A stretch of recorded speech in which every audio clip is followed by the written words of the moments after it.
One of the most powerful capabilities of jQuery is animation. One of my old web development professors in university once told me, you can code anything. In context, he simply meant that whatever you can think of in your head, there's a way to code it. Now, jQuery Animate is certainly no exception. You can create simple or complex animations and everything in between. It's truly your experience and your imagination that will limit you. And there are a bunch of tutorials and people showing their really cool animations and games using just jQuery. And it's really, really cool. But the animate method can get quite hairy, as there are many complex parameters, arguments, and functions that you can throw at it. But in its simplest form, you can do some really cool things with it, and also some useful things. Now, I'm going to do a little example here that maybe isn't so much directly applicable or useful to a website. And maybe it is. Maybe you have a really cool idea of how to use what we're about to build here. But it's just a simple demo to show you how you can use jQuery Animate. Now, we do have something really cool coming up at the end of this section where we're going to be building a race car game using jQuery Animate, but right now this is just to get you introduced to how jQuery Animate works. So I have a new HTML file here called animate.html. It's just basic HTML. I have a div with the class of box, and then a div with ID of nav arrows, and then 4 buttons inside with different IDs, and then some HTML entities to give me left arrows, up arrows, right arrows, and down arrows. And then I use some CSS. Now, before I move to the CSS, you're going to want to go ahead and download this from the course files folder as usual, and just plop it in your jQuery directory so you can start working with this HTML. Same with the CSS. You're going to want to copy this. However, if you've just straight up copied the final styles.css from the jQuery course files download, then you're good to go. Everything's kind of already set it and forget it, sort of good to go for you already. But we have just some styles here. We styled the nav arrows, the classes, we styled the up, left, right, and down arrows. We styled the box as well. And I have a note here for once we get into the animate, and we'll come to it momentarily. Now, into our script.js. Under our jQuery Animate flag here, what we're going to do is just do some cool animation here. So now, let me show you what it is that we're working with. So here we just have a simple page, jQuery Animate. We have a box here that has some opacity. It's about 50% opacity. Actually, it's exactly 50% opacity. And we have a little navigation pad here, like up, right, down, and left arrows, kind of just like your keyboard. Or a game controller or something like that. And it's a kind of a cool, I just did this in CSS. Very simple. And we're going to make these buttons do probably what you think is going to happen. We want to navigate that box around by clicking these arrows around. And so that's what we're going to do. We're going to go ahead and start doing that. Now, the animate syntax looks a little bit like this. So I'm just going to say box and then animate. So we have open, closing parentheses, but we don't end there. We actually open a curly brace, couple returns, close the curly brace, comma, and then we have a function, open, closing parentheses, open curly brace, couple of returns, closing curly brace. There's your basic syntax of the animate method. Now, what I want to do is put this inside of a click method so that we can do the animation on click. So let's build that first. We're going to say when you click the left arrow, so click, function, and there's our click function syntax. I'm going to copy this or cut it, and I'm going to paste it in between here, tab it just a little bit so it looks good.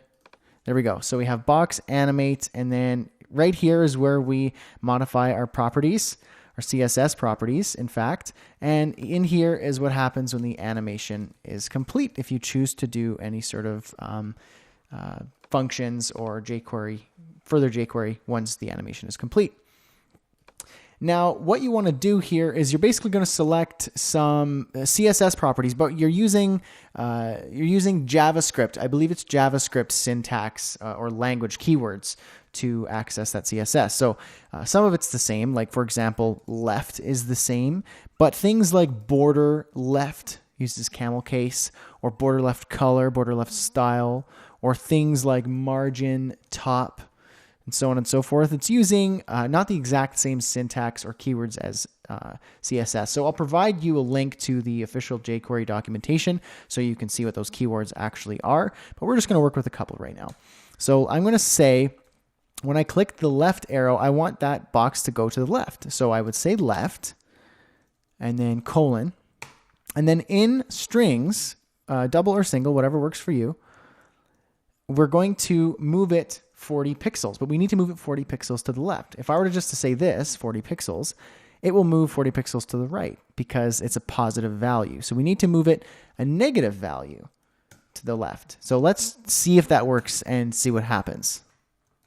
So if I click this arrow, it moves to the left. Now the reason why it moves to the left is because we have our position. Here's the note I was telling you about.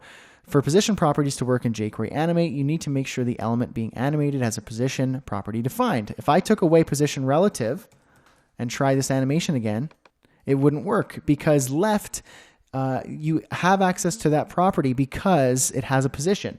Currently, there is no position that you've defined, so you need to be able to have it be a position, whether it's fixed, relative, absolute. So make sure that that is there. Now, one other thing you might notice is when you just click this left arrow, you can only do it once. And what's up with that? You'd think you should be able to keep clicking that. Well, the way you do that is you simply just use kind of a funny little jQuery syntax here. It's minus equals, and that basically just every time you click on that button, it will either it will take it from its current position and then move it 40 pixels further the way that you want. And in our case, we're going negative value, so negative equals 40 pixels. So now that will give us the ability to keep moving this box to the left, 40 pixels. Now, what you can also do is add more properties here. So by just separating with comma. So comma, a new line, and I'm going to say font size. Again, in strings, I'm going to say plus equals 2 pixels. Now what this means is every time I click the left arrow, it's going to increase the font size by 2 pixels from the current font size. So watch this.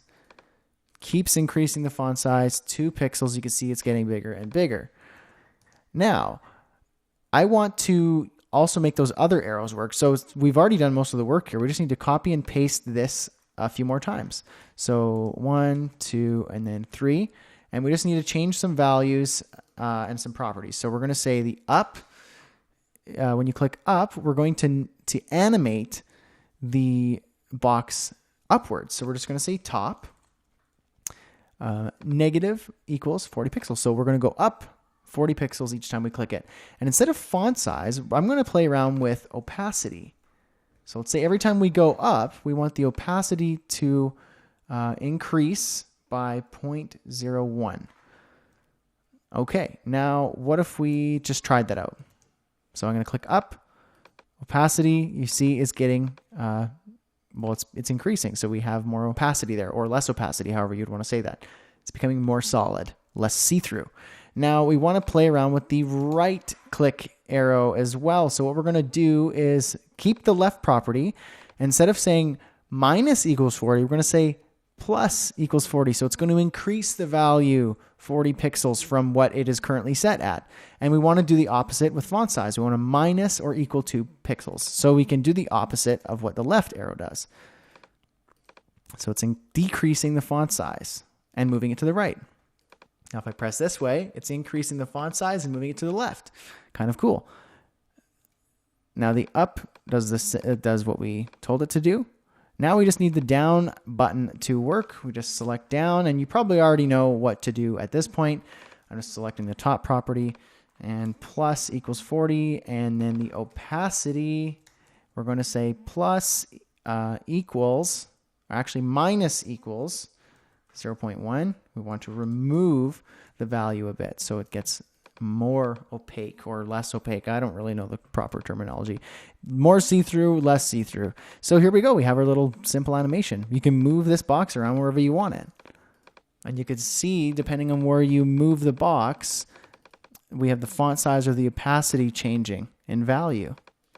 So pretty cool. That's how you do some jQuery animate. Now, like I said, we have a lot more animation coming up. We're going to be doing a race car game, and that's pretty cool. So hang tight, and we got some more jQuery coming up.